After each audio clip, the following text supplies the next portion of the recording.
Se muotti nyt seuraavaksi. Eli katsotaan nyt tässä ensin nämä hiusrajat. Tää ensin tää muotti.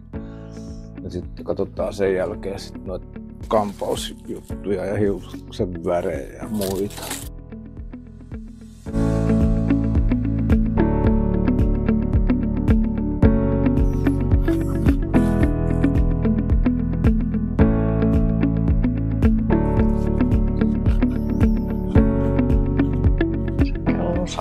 Joo.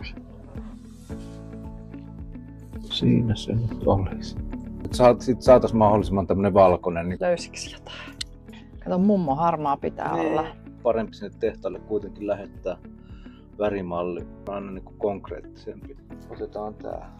Ja otetaan sillä kevyellä solminnalla. Mun mielestä niinku, mitä kevyemmät nämä ratkaisut on, niin sen paremman näköisiä niinku suomalaisia. Se, mitä lähempänä se tiheys on, sitä lopullista, niin sen paremmin se aina niinku asettuu.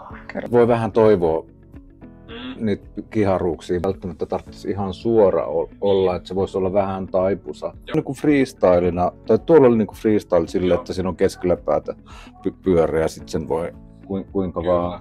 Meillä alkaa olla niinku tilaus kasassa ja alkaa vaan kova odottelu. Niin.